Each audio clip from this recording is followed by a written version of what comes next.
Fala pessoal, antes de começar o nosso episódio, temos uma novidade aqui no Physicast. A gente vai começar a comentar mensagens que a gente recebe dos nossos ouvintes. Então, sobre o episódio que a gente gravou da primeira lei de Newton, uma pessoa mandou uma mensagem aqui pra gente dizendo a seguinte coisa: o nome dessa pessoa, a pessoa não disse da onde é, nem quantos anos tem, ou profissão, nem o que faz.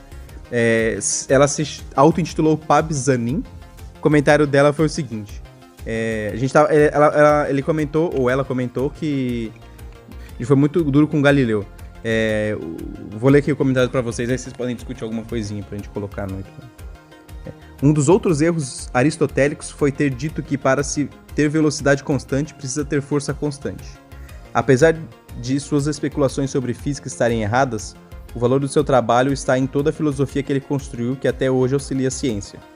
E com certeza não pode ser verdade que Aristóteles só se preocupava exclusivamente com o racionalismo. Na verdade, Aristóteles era empirista. Ele acreditava que os 5 sentidos eram confiáveis para obter conhecimento. É um erro muito comum as pessoas pensarem que ele seja um pensador que valorizou a razão em detrimento da experiência. Analisando os seus erros quando ele falou sobre física... É um erro muito comum as pessoas pensarem que ele seja um pensador que valorizou a razão em detrimento da experiência, analisando os seus erros quando ele falou sobre física. Mas basta analisar sua teoria das 4 causas para perceber que ele se preocupa sim em adequar um modelo teórico abstrato à experiência. Galileu não formulou a lei da inércia. A lei da inércia foi formulada por Hobbes. Esse é o comentário dele. A questão do Aristóteles, a gente fala no próprio capítulo, né? Que a ideia de experimento que faltava é um experimento sistemático, cuidadoso. Não é que não existissem observações, é que as observações não eram criteriosas, rigorosas. Então, o Aristóteles ele levava em conta, sim, as observações ao redor, mas são essas observações com os 5 sentidos, como ele mesmo fala, né? Sem todo o rigor e tudo mais, sem um mecanismo de controle. Então, ele não está errado, ao mesmo tempo o que o cara falou, mas a gente falou isso no episódio, né? De que os gregos antigos eles não tinham essa noção de fazer uma experimentação com cuidado, cuidadosa, criteriosa, controlada. Era uma coisa mais de senso comum mesmo, né? E tentar explicar as observações do dia a dia. Em relação à inércia, eu não sei a questão do Hobbes. Eu sei que existia um cidadão chamado Filopônio de Alexandria, de 1000 e pouco, em que ele já tinha chego, usando a teoria de Aristóteles, numa formulação que a gente poderia entender como princípio de inércia. Então, o Filoponinho aí, ele já tinha alcançado, assim, com uma conclusão das teorias dele lá, com críticas mesmo a coisas do Aristóteles, uma ideia de inércia ou pré-inércia, né? Eu não sei o quanto o Hobbes chegou nisso, a gente teria que pesquisar para ver isso, né? Até porque o Hobbes, pelo que eu saiba, ele não mexia tanto com a parte de física, né? Mas eu posso estar enganado. Então vamos pro episódio.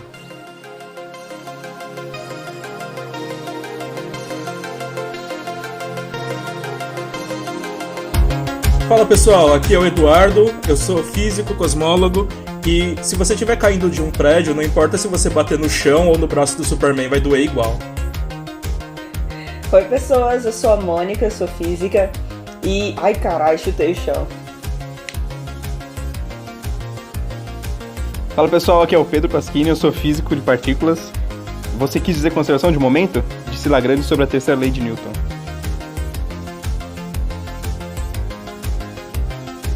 Então é isso aí, pessoal. Hoje a gente vai conversar sobre a terceira lei de Newton. A última lei de Newton que fala a gente falar e que define a mecânica. Ela é mais conhecida como ação e reação. Então vamos quebrar essa simetria em 3, 2, 1.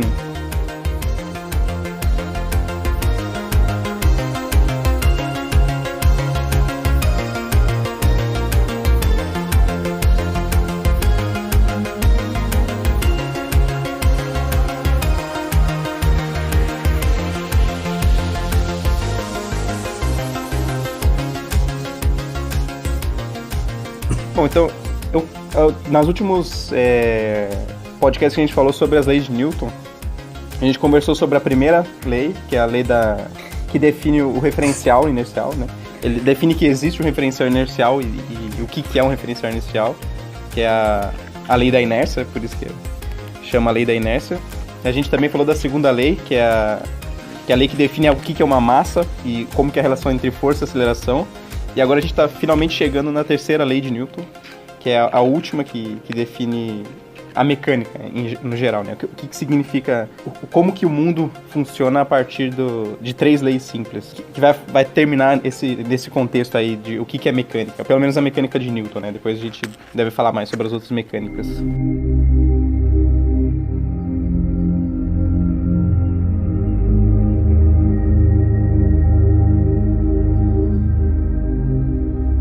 E uma coisa que eu queria levantar primeiro, antes da gente começar a discutir, é que se a gente pensar bem, não sei se vocês concordam comigo, é que a única que é uma lei de verdade é a terceira lei, porque a primeira ela é uma definição de o que é o referencial inicial, o que é o referencial que funciona segundo a lei, além de que ela também, não sei dizer se eu consideraria como uma lei mesmo, mas ela define o que é o referencial inicial e que existe um referencial inicial. A segunda lei, ela define o que é massa, né, que ele fala que a aceleração e a força são relacionadas através da massa. E a terceira lei, que é a única que dá um princípio físico, digamos assim, né, que as outras não são princípios físicos, elas são definições ou dizendo que existe uma coisa ou outra.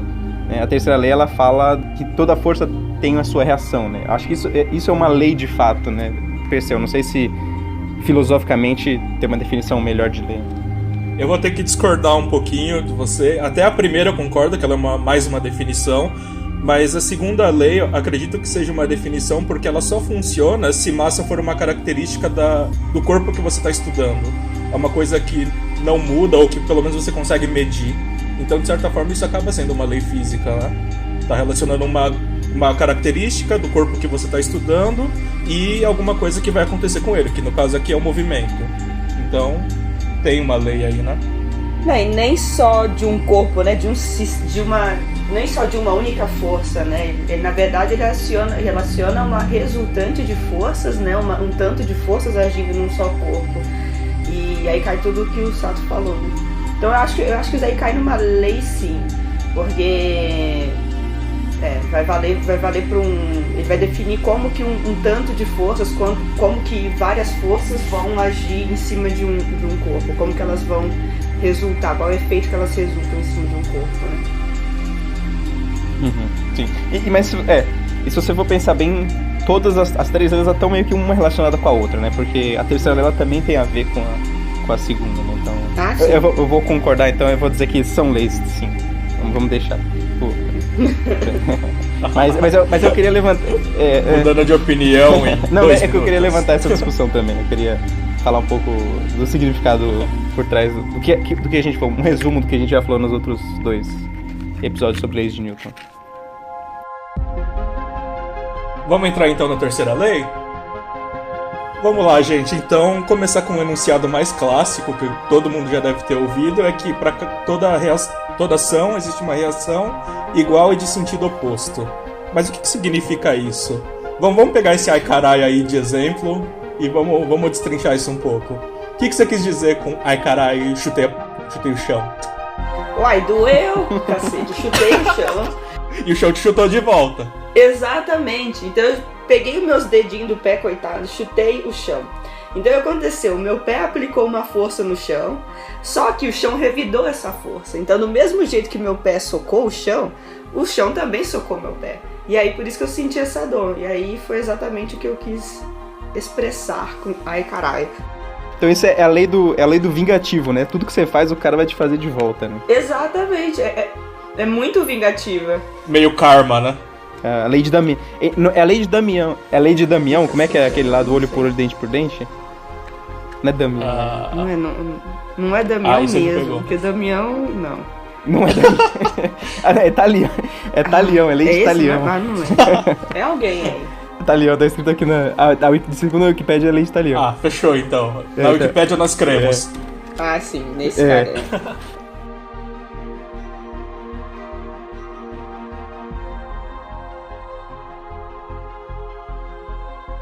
Eu acho que a terceira lei é mais fácil de enxergar, porém é a que a gente menos pensa. Vamos pensar agora, qual foi a última vez que você usou a terceira lei de Newton? Meio segundo atrás. E eu vou dizer que eu usei a terceira lei de Newton 10 segundos atrás, quando eu andei. Porque Se não tivesse a terceira lei de Newton, eu empurrava o chão não me empurrava de volta e eu não conseguiria me mover. Então a gente está usando ação e reação a todo momento. A gente só não se dá conta disso. Isso é uma coisa muito comum no nosso dia a dia. E Sato, você disse que você usou 10 segundos atrás. Mentira, você tá fazendo o que agora? Você tá sentado. Sentado, então, ou ok. Seja, estamos usando... Você tá usando ainda. Estou usando ação e reação agora. Exatamente. Nossas bundas estão experimentando a terceira lei de Newton. Mas talvez um jeito de pensar, então, na terceira lei, já que a gente usa ela a todo momento, é o que aconteceria se a terceira lei de Newton não valesse. Nossa. E esse é um mundo muito estranho, né? Talvez a gente nem consiga imaginar. Porque imagina assim, você tá em pé ou sentado, então você tá fazendo uma força no chão e o chão tá te empurrando de volta, e aí você fica aqui. Se não tivesse essa reação, você estaria entrando na Terra? O que aconteceria? Sim, você ia atravessar a Terra Você ia direto, atravessar né? a Terra. É. Olha que coisa maluca. Sim, na verdade, antes de a gente entrar nisso, eu queria falar um pouco sobre o mal entendido que as pessoas têm na terceira lei de Newton. Está muito relacionado, por exemplo, com a força normal, né? Então, a força normal, ela não é a reação da gravidade. Muita gente pensa nisso. E, inclusive, eu já vi vídeo no YouTube de professores ensinando que a força normal é a reação da gravidade. Ele não é a reação. A reação da gravidade é a gravidade, né? Sim. E a reação, ela sempre atua no outro corpo. Então, se você faz uma força num corpo, o corpo vai fazer uma força em você. Então, são sempre dois corpos diferentes, né? Senão nada ia andar, né? Porque ia ter sempre uma força somando zero, né? A reação da normal é a normal que você faz no centro da Terra, na superfície da Terra, né? Então, se você está em cima da superfície da Terra, a Terra te puxa com a gravidade, aí você empurra a Terra porque você está sendo puxado pela gravidade, você empurra o chão, e o chão te empurra de volta. Então, são 4 forças que está tendo aí. Tem a normal no chão da Terra, tem a gravidade da Terra te puxando, tem a normal da Terra em você, te empurrando para fora, e tem você puxando a Terra para você. Então, gente, é difícil imaginar isso só com áudio, né? Se a gente pudesse ter uma lousa bem aqui. difícil, Não, mas pensa assim, nossa bunda tá sentada aqui em cima da cadeira, e qual que é a ideia? Nossa bunda tá tentando penetrar a cadeira, né? A cadeira fala, não, ninguém vai me penetrar, e te empurra pra cima. Então você tá empurrando a cadeira pra baixo. E a cadeira tá tentando penetrar a sua bunda também. E a cadeira também não vai penetrar, ninguém vai penetrar ninguém aqui. Embora eles estejam tentando, né? E aí o que acontece? Então minha bunda tá empurrando a cadeira pra baixo. E aí a cadeira me empurra pra cima. São 2 corpos diferentes sentindo forças diferentes aqui. E esse sim é um para-ação-reação. E cadê a reação do meu peso, hein? Quem que vai me falar? Na Terra? Tá no centro da Terra, né? Mas imagina o nó na cabeça de quem tá ouvindo agora falando que a gente tá puxando a Terra. Mano, nó na minha cabeça mesmo, aí eu tô puxando a Terra, é esquisito pensar nisso, né? Não só isso, a força que a Terra faz na gente e a força que a gente faz na Terra, qual que é mais forte? Ué, elas são iguais. Pela terceira lei de Newton, elas são iguais, né? Mas eu já vi muita gente intuitivamente pensando assim, a Terra é gigante, né? A Terra faz uma força muito maior na gente, mas não, né? Pela terceira lei de Newton, as forças são exatamente iguais. Só o que acontece é que, como a Terra é muito mais massiva, a aceleração dela vai ser muito menor do que a da nossa aceleração, né? E a gente percebe que, geralmente, atrações gravitacionais são muito pequenas, né? Precisa da força da Terra inteira para te manter aqui, e enquanto que a força elétrica que tá juntando os átomos do chão ali tá te mantendo no mesmo lugar. Assim, uma porção muito pequena de força eletromagnética tá compensando uma força enorme gravitacional aí.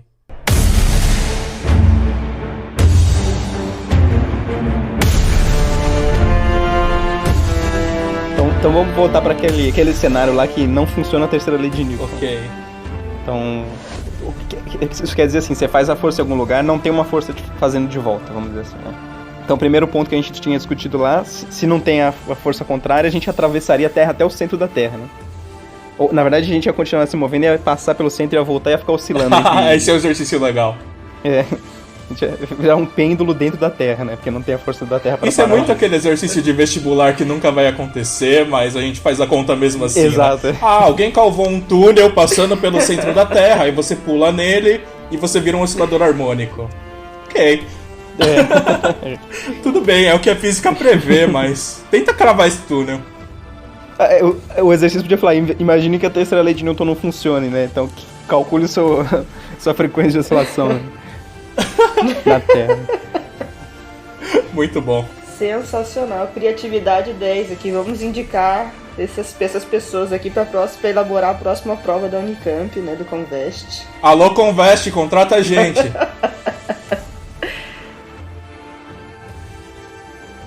Será que, não, por exemplo, nesse contexto aí de não funcionar, se não funcionasse a lei, que a gente conseguiria andar? A gente nem conseguiria andar, né? Vamos supor não, que existisse... Não ia rolar. Não. Existisse a normal, mas não existisse a força de atrito, por exemplo, inversa, né? Não, pera, o que você falou? Se existisse a normal... A normal, mas a força de atrito que faz a gente andar, por exemplo. Se ela não tivesse a reação dela, a gente não ia conseguir andar também, né? Pra começar a andar, você tem que estar em cima de uma superfície, né? A gente nem estaria em cima dela. Não, mas você pediu pra considerar que a normal existe? Eu não entendi isso. O que é em cima? Você falou que existe ou não existe normal nesse seu cenário imaginado? Não, eu tô pensando numa normal que... É que eu tô pensando num cenário que você ainda fica em cima do chão, mas que você não consiga andar. Tipo o Michael Jackson fazendo moonwalk, assim, sabe? Você tá vendo quão maluco é pensar quando a lei não funciona? A gente nem consegue direito, né? É uma coisa que tá tão no nosso universo, tá tão na nossa cabeça, mesmo que a gente não entenda, a gente sabe que ela funciona. E que a gente precisa dela. Sim. Então você percebe que é uma coisa assim que intuitivamente você consegue perceber que ela existe, né? Isso não é sempre verdade na física, né? Nem tudo você consegue distinguir com a intuição, mas... Aliás, na maioria das vezes isso não é verdade, né?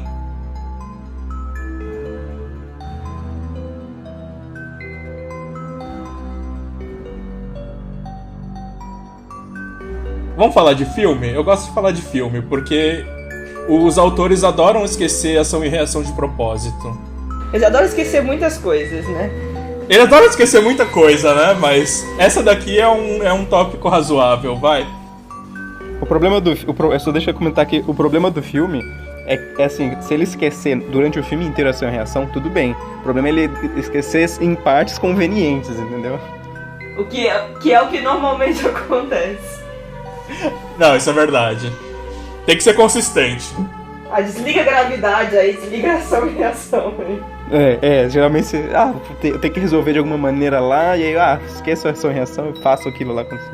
Mas se o filme ficar legal, a gente releva, né? O problema é quando a gente fica incomodado. Então, um exemplo clássico aqui foi a minha frase de abertura, né? Imagina lá você caindo de um prédio, aí de repente vem um homem de aço e para a sua queda com os 2 braços. Olha que maravilhoso, ele te salvou, mas você tá em 3 partes agora. Tipo, porra! Cara, salvou legal, né? É equivalente a você bater em 2 vigas de aço. Bom, eu espero que ele amorteça, pelo menos, né? Mesmo se amortecer, acho que amortecendo um pouco resolve, né? Pelo menos um roxo ela vai ficar, né? A Lois Lane ficaria pelo menos com um roxo nas costas ali. Eu acho que nos mais recentes ele faz isso, né? De começar a voar pra baixo, pra amortecer a queda e tal. Mas se você pega os desenhos mais antigos, é ele paradão lá esperando a mocinha cair no braço dele.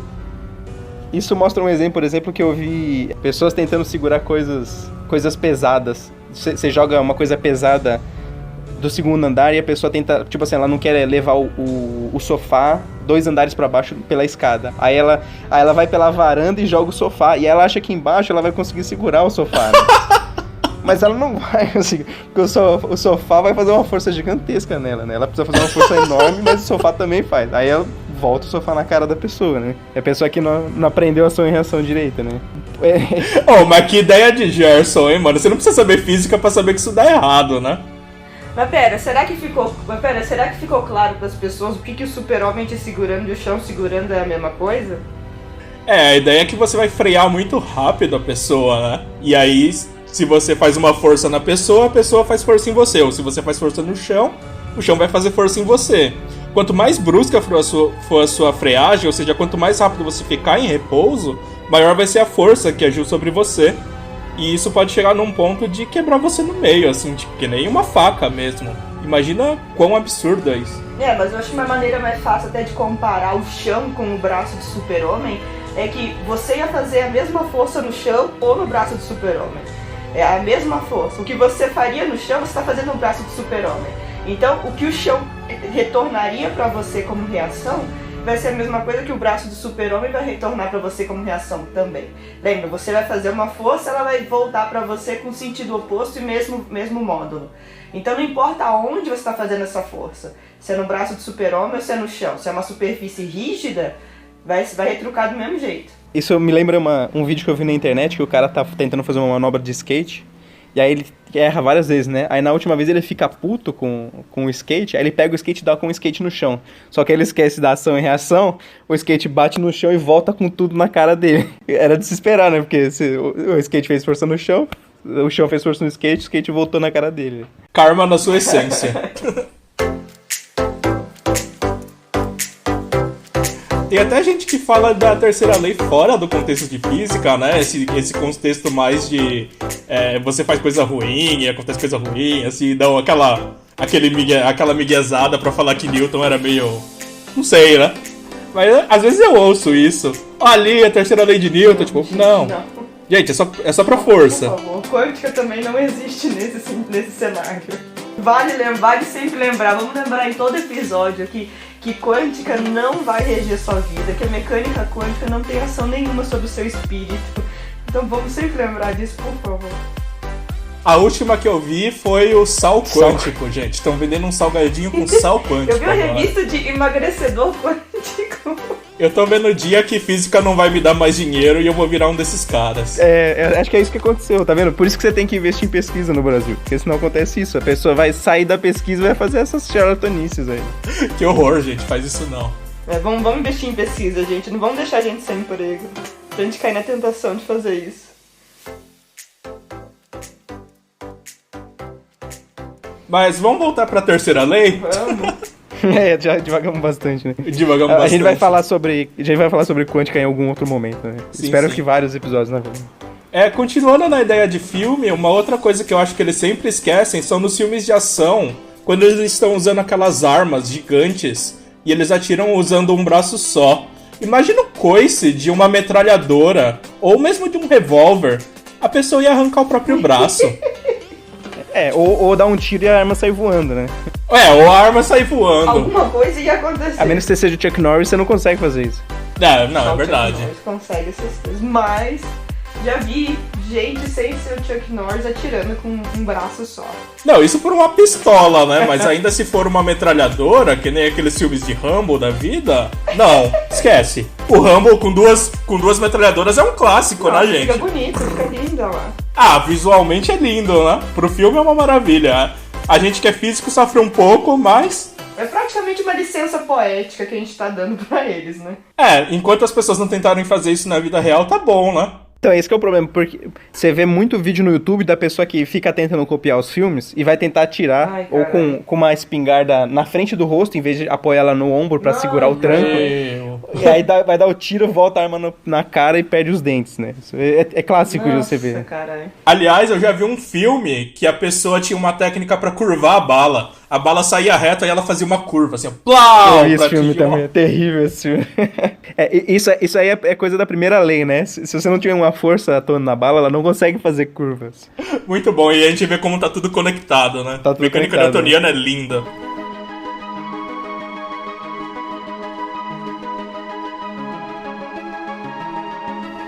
Uma outra coisa que eu achei interessante que geralmente nos filmes eles não dão muita atenção é quando você tá no espaço, por exemplo, né? Que geralmente tem poucas forças atuando em você no espaço ou as forças são muito fracas, né? E aí, por exemplo, quando você vai girar um parafuso numa nave, por exemplo, você tem que sair da nave e girar o parafuso. Se você só girar o parafuso, você gira pro outro lado. Aí você não consegue girar o parafuso direito ou você fica girando e rodando, né? Então você tem que se prender. Você tem que se prender a nave pra você conseguir girar um parafuso. Assim. São situações extremas onde tem poucas forças atuando, não tem atrito direito. Você gira para o movimento de girar o parafuso faz você girar pro outro lado e tornar esse processo muito difícil, uma coisa trivial no dia a dia, ser muito mais complicado no espaço, né?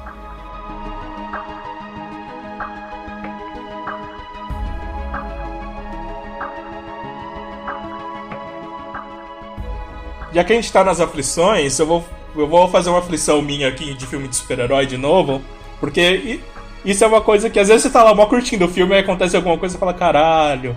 E aí fica pensando lá, porque a vida é assim quando a gente faz física. Então, uma coisa que viola a terceira lei de Newton é o escudo do Capitão América, né? Que eles falam que absorve qualquer impacto. Só que isso é muito estranho, né? Porque se ele absorve qualquer impacto, a terceira lei de Newton não vale pra ele, certo? Por que ele quica? Pois é, então. Na verdade, o problema não é ele violar a terceira lei de Newton, é ele violar só quando convém, né? É só de vez em quando, assim. Isso é. Quando o capitão joga, ele bate e volta, né? Se alguém bater do ladinho no escudo ali, ele sai voando? Como que funciona? Ó, não fala mal do Capitão América porque eu gosto dele, viu? Então deixa ele de fora dessa disputa aí. Opa, desculpa, agora tá tudo certo. Ah, não, tá beleza. Tá tudo certo. Ele pode violar essas leis. Ele pode violar a sem terceira problema lei. nenhum. Ele pode.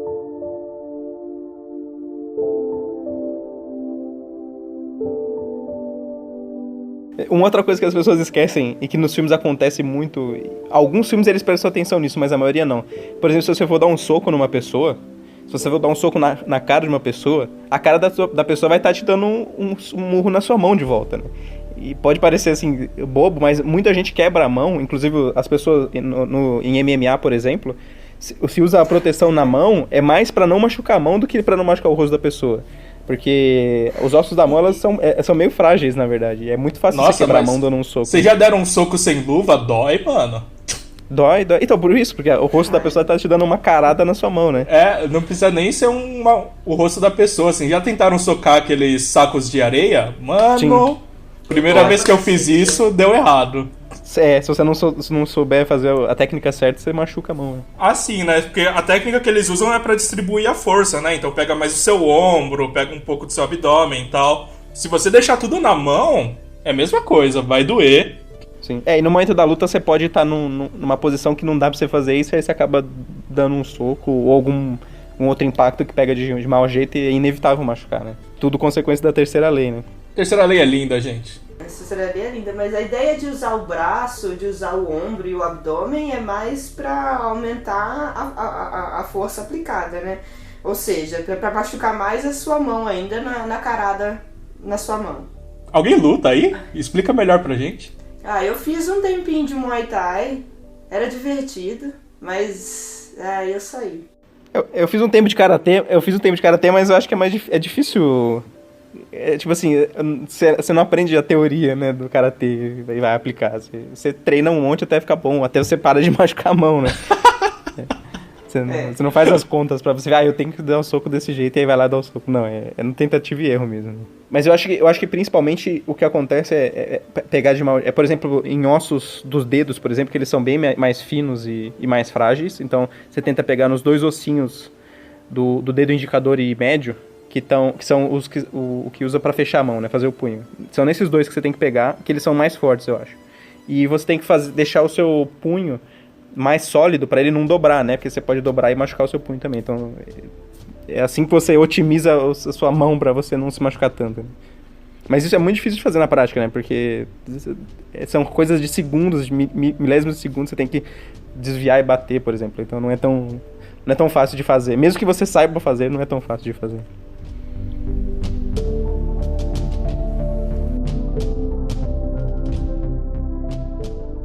Por exemplo, eu danço balé, né? Eu danço balé desde os 5 anos. Aí agora eu com uma consciência, nunca fui uma bailarina, né, profissional nem nada, tô longe de ter um corpo de bailarina, mas quando eu resolvo pensar na física envolvida na dança, e enquanto eu tô dançando, as coisas fluem muito mais. Porque tudo é força. Então, toda a ideia de você pensar em aonde você vai aplicar a sua força, né, como é que vai ser resultante das forças agindo em você, ou como que você vai se beneficiar de uma ação e reação para dançar balé, isso ajuda fenomenalmente. Saltos, né, para você saltar mais longe, ou para você se manter em equilíbrio em cima da ponta do pé, ou para você girar. Então, para manter o seu corpo, né, na posição certa, com a postura certa, tudo isso vai envolver um monte de força atuando em você. E muitas delas são os seus músculos que vão fazer, né? Então, você tem que criar forças para suprir o que você precisa no final das contas. E isso é uma coisa muito legal, de uma maneira de você controlar as forças e usar leis de Newton para se beneficiar, né? Para você fazer o movimento certo ou para você conseguir se manter em equilíbrio, por exemplo. Não, e na verdade, assim, qualquer esporte de alto nível, assim, eles têm que tomar todo esse cuidado com as forças, porque eles estão tendo impacto muito forte ou estão querendo otimizar de formas fantásticas, assim, a performance do atleta. e precisa tomar esse cuidado e verificar. Então, digamos assim, educação física, você acha que não tem física ou não tem cálculo, mas tem, porque você tem que tomar cuidado com como que as forças estão atuando no corpo das pessoas, o impacto que recebe, a terceira lei de Newton, quanto ela é importante em cada coisa. Então, é fundamental para qualquer área, né? Não, eu falo que a galera vai pra educação física achando que é só jogar bola, mas se ela quiser jogar bem bola, se ela quiser fazer uma boa educação física, pensar na física vai ajudar. Sim, eu acho que isso é um dos grandes motivos porque, por exemplo, os Estados Unidos e a China são muito bons em esportes e o Brasil não. Porque eles tomam todo esse cuidado de estudar toda a dinâmica do movimento para melhorar o atleta. E no Brasil é mais na tentativa e erro. E demora muito mais tempo para você conseguir na tentativa e erro. Então eu estava lendo sobre o Usain Bolt, que ele conseguiu chegar acho que a 45 km por hora durante a corrida de 100 metros lá que ele bateu o recorde de velocidade. Mas isso ainda... 45 km por hora é o pico da velocidade dele, pelo que eu entendi. É bem rápido, né? E aí o pessoal fez o cálculo e viu que a velocidade máxima do ser humano é em torno de 60 km por hora. Então ele ainda tá abaixo desse... Porra, mas é velocidade em queda livre, mano? É correndo. Não vale, né? Não, é correndo. Por quê? Como que eles calcularam esse limite? Eles viram que quando você tá correndo, você tá batendo o seu pé no chão e o chão tá te batendo de volta, né? E toda essa força que tá voltando, ela é transmitida pelo seu corpo em vários pedaços do seu corpo. Em especial o músculo é o primeiro que ele rompe se você vai aumentando a velocidade. Então, a força, eles conseguiram mostrar que se você passar mais ou menos dos 60, 65 km por hora, as fibras musculares não aguentam fazer toda essa força ou não aguentam suportar esse impacto de volta e rompem. Então, é um limite físico para velocidade. Tá, mas então isso é um limite que de jeito nenhum, né? Se fizer, vai estourar. Exato. É um limite que o ser humano não consegue passar disso, né? Tem animais que conseguem. Não consegue passar ou não consegue suportar? Ele não consegue passar porque ele não consegue suportar. Se você passar desse limite, você estoura os seus músculos e você para, né? Porque você vai cair no chão. Não, sim, mas alguém fez a conta do tipo, se seria possível a gente produzir essa energia para chegar a essa velocidade? Não. Tipo, a conta era o limite justamente da terceira lei de Newton. O quanto que você consegue resistir ao impacto, né? Então pode ser que o músculo nem consiga produzir isso, de fato. Eles não se preocuparam com isso. É um limite de resistência de materiais, vamos dizer assim. Vai chegar uma época que a Olimpíada vai ser muito chata. Então vai estar todo mundo igual, imagina. Né?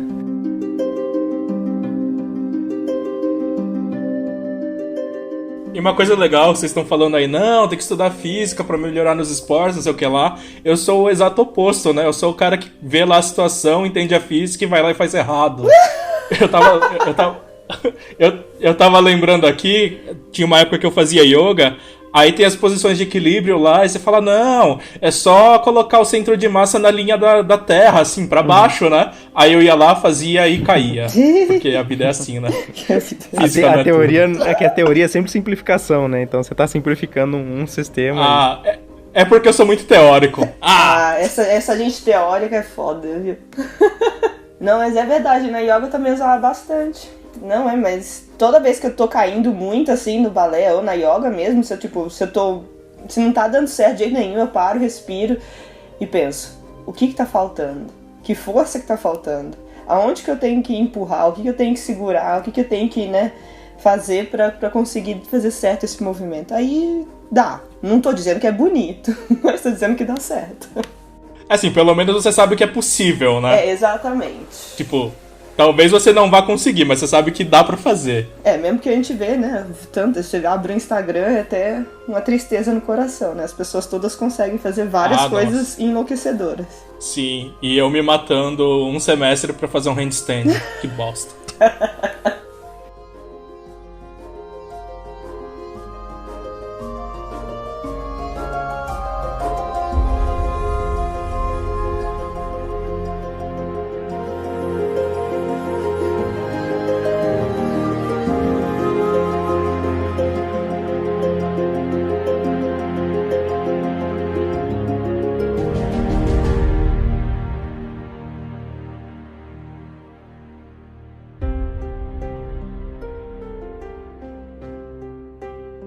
Aqui ou a gente vai colocar mais alguma coisa? Cadê as considerações? Faz as considerações, Pedrinho. Eu não sou bom, o César que é bom em fazer considerações.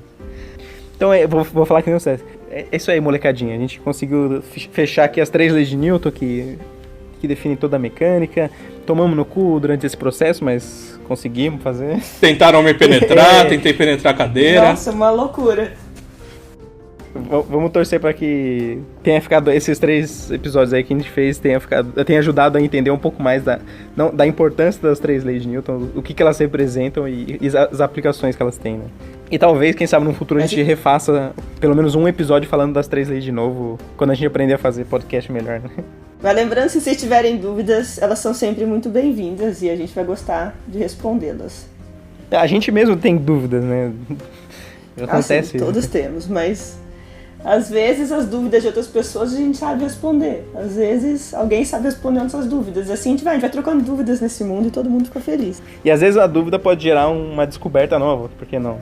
Opa, ou uma discussão linda. Que gere descobertas, queremos publicar. Queremos usar o podcast pra fazer a gente não quer virar charlatão, não. A gente quer fazer ciência.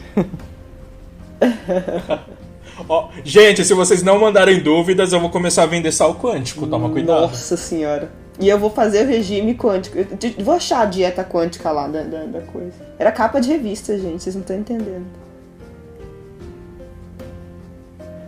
Não, foi o que eu falei pra uma pessoa assim, mudando completamente de assunto, né? Se você pensar bem, o sal quântico, todos os sais são quânticos, né? Porque o sal é um metal, bem, tudo e o metal quântico, você só consegue né? explicar usando física quântica, né? Então tudo é quântico, né? Então, tudo é quântico, mas é foda essa gente que vende, né, essas coisas.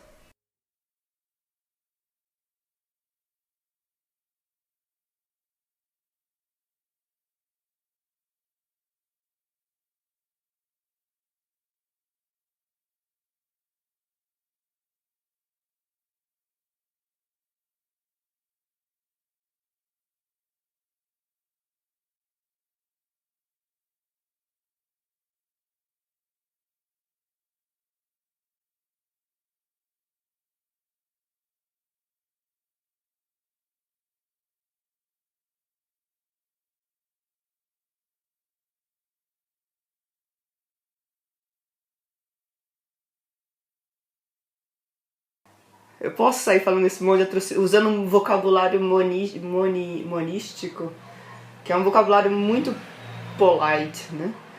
Posso? Usa o que você quiser. Qualquer coisa a gente coloca um pi depois, não tem problema. Nossa, não vai aparecer minha voz, né? Não, pode falar.